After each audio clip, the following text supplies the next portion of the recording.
didn't take long for you to get reacclimated there. How did it feel?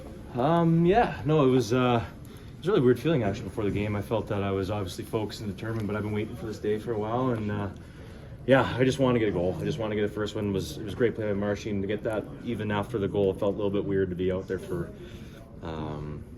different times, I guess. It's one of those things where the game of hockey, it's at such a high pace, and there's lots of different reads and things, and it was a good feeling out game for sure. It was a big win by our team. What did you miss most about being out there, Jake? Probably just scoring goals. I think that's the biggest thing, but no, just everything with it. It's one of those things where it's it's the camaraderie on the bench, it's the intense shifts where you're flying around out there and us just skating fast. It gets a little simple when everything gets taken away from you. How did you feel your wind and all that as the game went on? Yeah, I thought we managed it pretty well.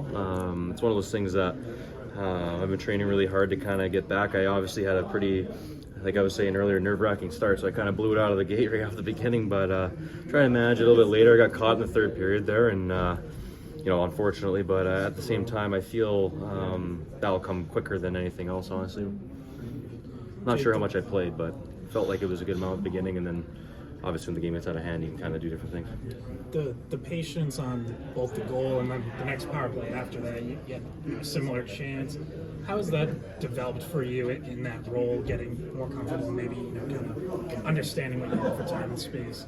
Yeah, well, that's a feel thing too with the game, honestly. I think the first one was I felt it on my stick, and I was just praying that thing was going to sit for me. I kind of tried to make a quick exit out, and then that's just a hockey read that I've known since I've been little. You're hoping it goes in, obviously. And then the second one, I actually kind of took the wrong route, so I kind of limited my options. But I was trying to go short side, and I think it's one of those things I've always, even when I was younger, I was always a net front guy. And even though I was just probably the smallest kid on the ice, it was just one of those things where I got put on the ice, and I'm very thankful for all those times that I did in that sense, but at the same time, you got to have great players around you as well that give you opportunities, and you got to make sure that you make the most on them.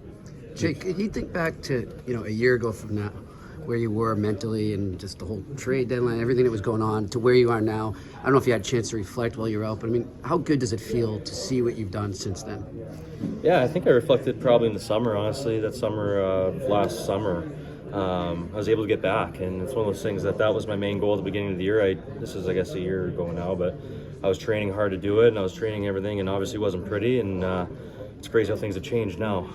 But you know what, I've worked for it, and I've had lots of help in this room. Guys like Bergie and Marshy and the leadership here have been, they took me under the win, they have my back, and it's one of those things that I'll do anything for them as well, and I've just been constantly trying to prove that.